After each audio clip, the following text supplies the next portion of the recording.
Today, we have the most amazing day because my favorite artist is here. Now, I thought I was crazy about him, and I stalked him the last time he was here, but we have crazy fans, too, who love Prince!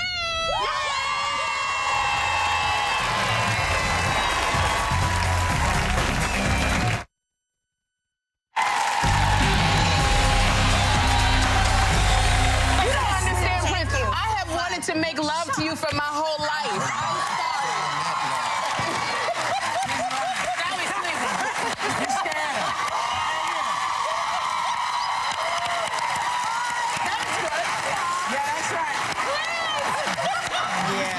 Yeah.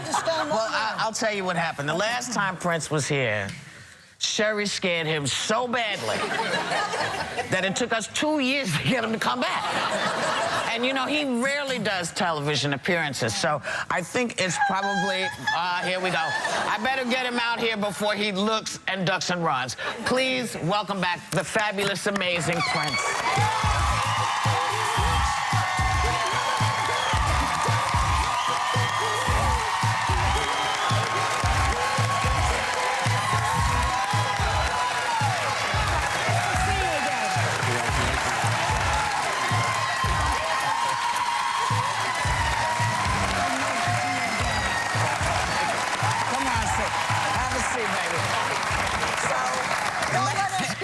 The last time, you know, we were lucky enough that you came.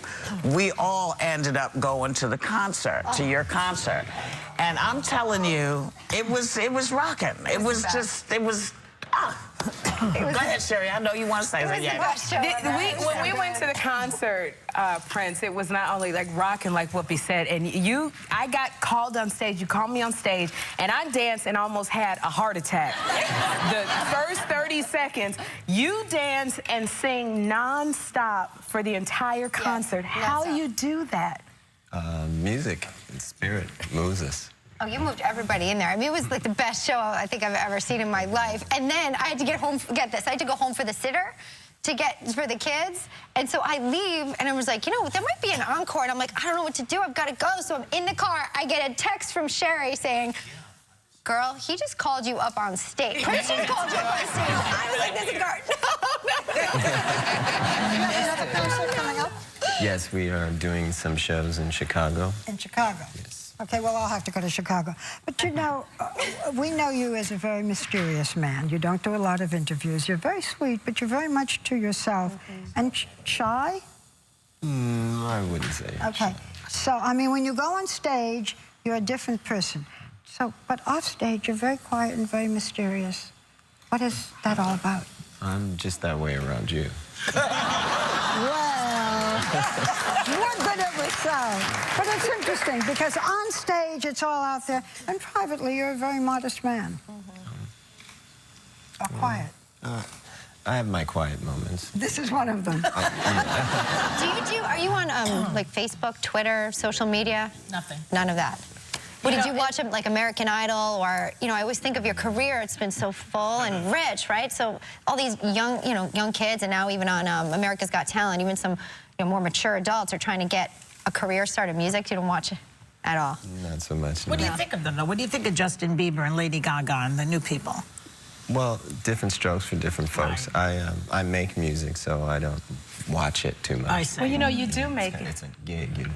You do make music, Prince, and I heard that you have a vault of hundreds of unreleased songs. Are you ever going to release them and let us hear? One day, someone will release them. I don't know that I'll get to release them. Why are you holding on to them? There's just so many, and I like writing new stuff. We do new stuff all the time. I meet a lot of new musicians who inspire different sounds. And I was reading that, like, you'll go out there with 300 songs that you might decide at the last minute to perform. I know. That's very risky, is it not? The whole band has to be in sync with you, right? Well, they rehearse a lot. It's a well-oiled machine. One of my favorite band leaders is Bruce Springsteen. I've watched him many years, and I was backstage one night and I saw him turn around and give a cue, and the band switched on a dime. I used to see James Brown do that a lot too. So Wow. you learn from the best. You know? Wow. And you know, Prince, you talked about going to Chicago to perform, and you've just announced that you're doing 3 Chicago shows later this month, and it's called Welcome to Chicago.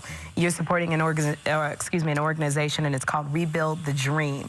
So can you tell us why you're involved with Rebuild the Dream? Well, Van Jones is a friend of mine. I met him first as a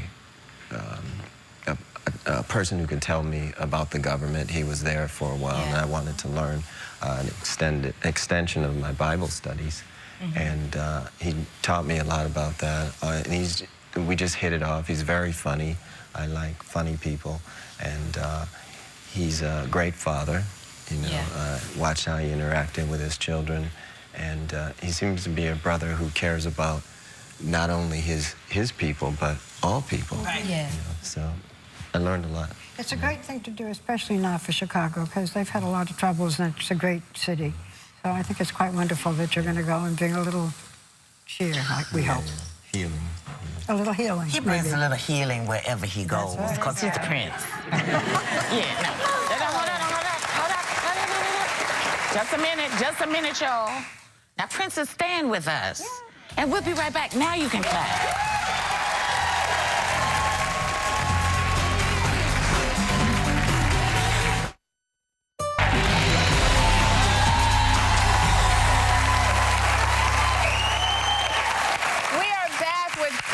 Who's joined by 2 friends helping him make his upcoming shows in Chicago an event with a lasting impression on the Windy City from the ground up.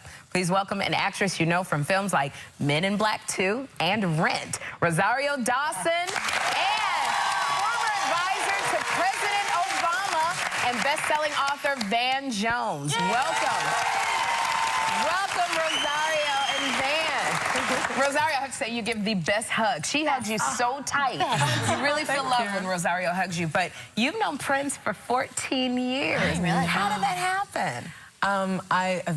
Blessings, many blessings. I started acting at 15, and I guess that's how I was exposed. And I remember at 19, I was working on a film, Light It Up, and I got a call saying, you know, Prince would like to talk to you about his upcoming album. And I was like, yes. And he called, and he was doing you were doing your 1999 remix album, and there was a monologue you had written, and he wanted me to perform it and come down to Paisley Park, which I was able to do, and it was just remarkable. And it's been 14 years now, actually, of being very supportive of each other's work, and it's I want to go back to Paisley because I hear you have solar panels on it now. Things have changed. Going green.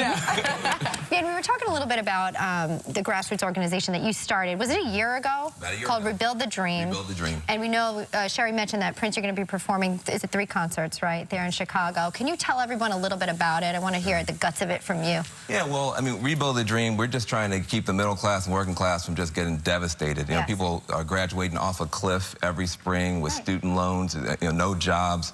1/3 of American homes are underwater financially. You know, my parents, they bought a house, they were building wealth. They weren't writing a mortgage to lose wealth. Right. And so we got a lot of problems, and we wanted to make sure that the people who are hurting, but also people who have solutions, can be heard. So Rebuild the Dream is about that. So, you know, we teamed up with Prince, and, you know, in Chicago, the whole point of the show is just to shine a light on the positive things that are happening. You know, the strikes, you know, got a lot of people upset. You also teacher have strikes. teacher strike. Right. And you also have 55 murders. 55 people died in August alone in Chicago. That's what's on the news. In Chicago, you have people with real solutions, and they are coming together at this concert. When the people come, it's not just about the music. It's about the solutions. It's about people being neighbors again, coming together, helping each other. So That's they're the only way we're talking, gonna they're get leaving with like a number of somebody or a contact, something to like Absolutely. further maybe their career, some sort of even bit of hope, right? That they can maybe get in touch with this person, find a job. That's great. Grassroots. I mean, the thing about it is when you have a searchlight like Prince, he's not red, he's not blue, he's purple. He's above politics. He's above all that nonsense. He's above all that. And I'm sure people come to you all the time to support their charity. So why did you decide, okay, this is a charity I want to support. I want to team up with Van. I want to team up with Rosario for this one?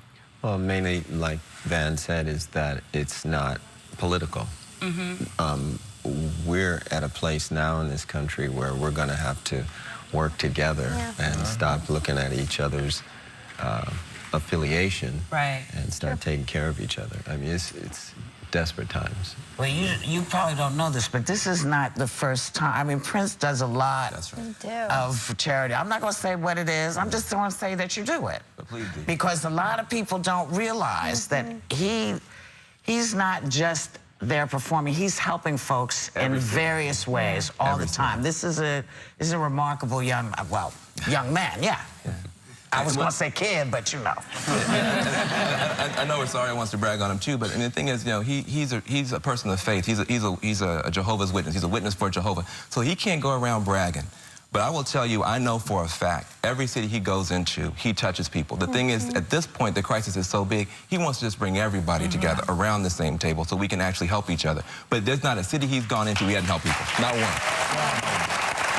So you got 3 days of... Did you want to say anything, Rosario? Yeah, I'd love to know what your involvement and why and what you love about the organization, too. Yeah, you know, it's actually, and it was so fortuitous, actually, because with my voting organization, we ended up joining up with Rebuild the Dream as well, called Missing Voters, because you have 18 million, you know, people who've lost their homes and they don't know, there's so much confusion and misinformation out there about what they need to do for registration and all that kind of stuff. So it's just giving people access points to be empowered and let people have the opportunity to have as much information as they can as possible, and to petition the banks to make sure that they get as much information, but people in the future also get that information as well. So it's beautiful because on the ground, you know, as Prince was saying to me about this, and when he asked me to be the spokesperson for it, that they're creating a village. You know, and it really takes a village for all of us to come out of this, and it's an opportunity for people to get past whatever shame or fear that they have around losing their jobs, around losing their homes, because you shouldn't have any of that, because there is access points. There are people without homes, and then there are homes that need people, and we just need to give them the resources and the opportunity to make those connections and have those tools for themselves. And that's what he's creating at his concerts. Well, this is so wonderful. The money that he does from the concerts also is going towards that as well. It's so all around, it's so beautiful, and I think it's a model for other people to follow as well. So this is great. Thank you so much for shedding a light on this. And we want to thank Prince, Rosario Dawson, and Van Jones. If you are in Chicago, check out Prince's Welcome to Chicago tour on September 24th through the 26th. We'll be right back.